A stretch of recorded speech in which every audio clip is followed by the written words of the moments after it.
Terima kasih Anda masih bersama kami. Bagi Anda yang baru saja bergabung, kami hadirkan kembali 3 berita utama hari ini.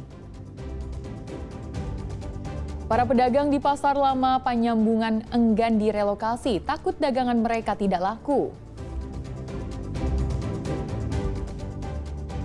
Terpengaruh minuman keras, seorang pemuda melempar batu ke arah pengendara sepeda motor hingga tewas.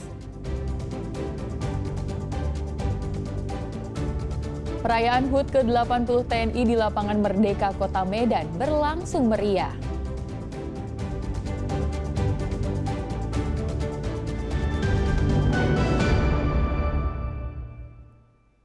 Seorang pria masuk pekarangan rumah warga tanpa menggunakan pakaian, hanya celana dalam dan penutup kepala.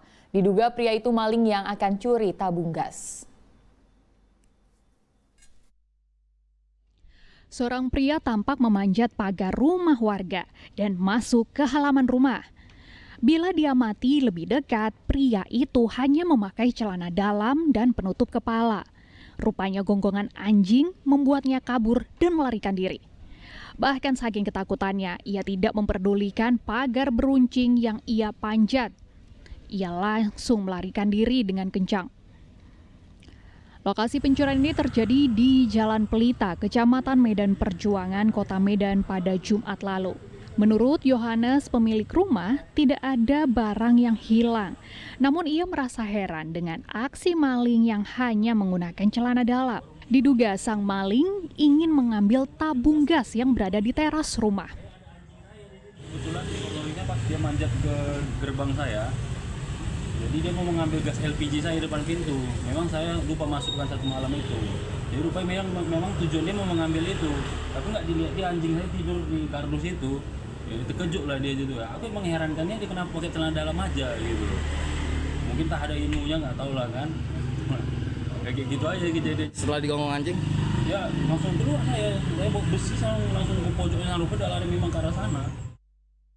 Pemilik rumah mengaku wilayah tempat tinggalnya ini sering terjadi pencurian di dalam rumah. Mereka berharap pemerintah atau kelurahan setempat membuat jam piket malam untuk keamanan kampung mereka. Muhammad Hamdani melaporkan dari Medan.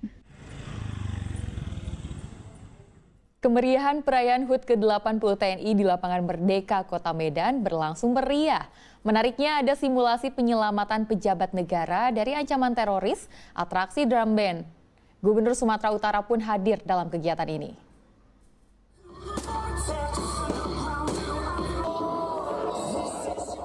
Ragam rangkaian atraksi dari berbagai kesatuan TNI ditampilkan dengan meriah, seperti simulasi penyelamatan pejabat negara dari ancaman teroris ini.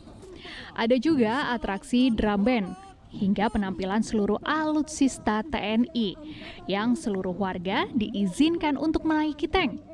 Serta ada juga kendaraan taktis milik TNI. Acara ini digelar usai upacara wajib hari ulang tahun ke-80 TNI. Dalam kesempatan ini, Gubernur Sumatera Utara Muhammad Bobi Afif Nasution pun hadir. Untuk menghadapi tantangan bangsa yang tentunya semakin kompleks, mulai dari dinamika geopolitik, ancaman terorisme, penyalahgunaan narkoba, hingga bencana alam dan persoalan sosial ekonomi yang memerlukan perhatian bersama. Peringatan Hari Ulang Tahun ke-80 TNI pada 5 Oktober jadi momen istimewa bagi anggota TNI. Peringatan ini menguatkan bakti para TNI pada negara. Kali ini, Hari Ulang Tahun ke-80 TNI mengangkat tema TNI Prima, TNI Rakyat, dan Indonesia Maju. Muhammad Hamdani melaporkan dari Medan. Maskapai penerbangan internasional buka rute penerbangan dari Abu Dhabi, Uni Emirat Arab menuju Bandara Internasional Kuala Namu di Kabupaten Deli Serdang, Sumatera Utara. Pembukaan rute penerbangan perdana ini didukung dengan layanan bandara yang mumpuni.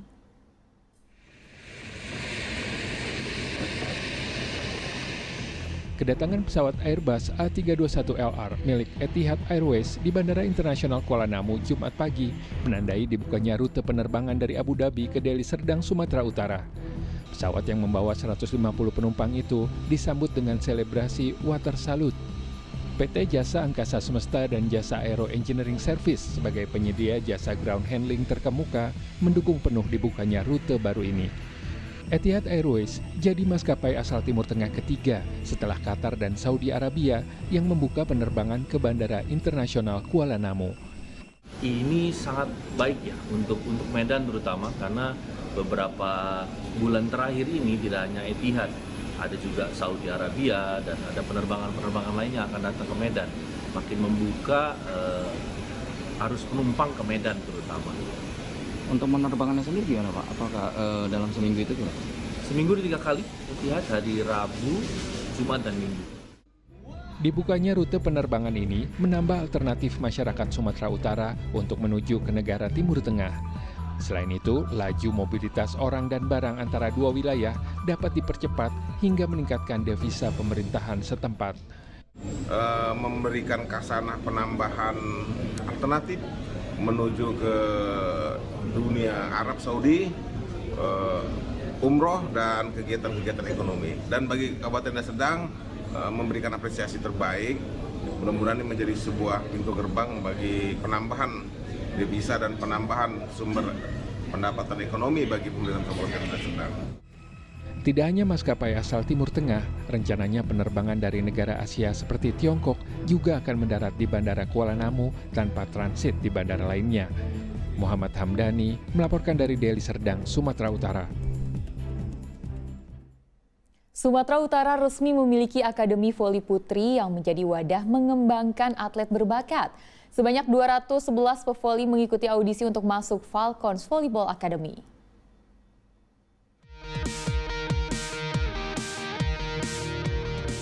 Lagu Indonesia Raya membuka acara peresmian Falcons Volleyball Academy di Gor Bola Volley Indoor Sumut Sport Center, Kecamatan Batangkuis, Kabupaten Deli Serdang, Jumat siang. Acara peresmian juga dihadiri Ketua Umum Persatuan Bola Voli Seluruh Indonesia (PBVSI) Imam Sujarwo. Imam Sujarwo berharap melalui Akademi Bola Voli Putri ini diharapkan dapat lahir bibit atlet voli yang bisa mengharumkan Indonesia di turnamen nasional hingga internasional.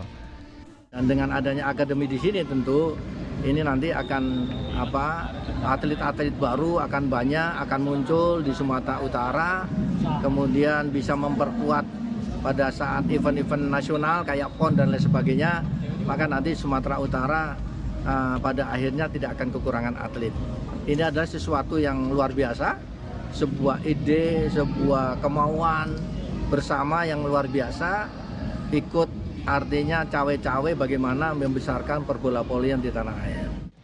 Usai peresmian akademi, kegiatan dilanjutkan dengan audisi bagi calon atlet Falcons Volleyball Academy. Selama 3 hari, 211 peserta mengikuti audisi mulai dari seleksi fisik hingga kemampuan teknik bermain bola voli. Itu banyak sekali pemain-pemain berbakat ya, cuma mungkin akademi yang proper itu belum ada di sini. Nah, jadi makanya kita bikin di sini supaya tertampung, jadi juga nggak perlu ke daerah lain. Misalnya pemain-pemain yang bagus, dia mau jadi besar, mau level timnas, yang main di sini, nggak perlu dia pindah ke Jawa misalnya. Peserta yang lolos audisi akan bergabung dengan Falcons Volleyball Academy. Mereka akan berlatih di fasilitas yang lengkap dengan metode latihan modern di bawah bimbingan pelatih bersertifikat nasional. Muhammad Hamdani melaporkan dari Deli Serdang, Sumatera Utara. Laporan tersebut mengakhiri berita Sumut hari ini. Jangan lupa pastikan Anda subscribe channel YouTube Liputan 6 SCTV Daerah. Saya Tia Anissa berterima kasih atas perhatian dan kebersamaan Anda. Selamat beraktivitas dan sampai jumpa.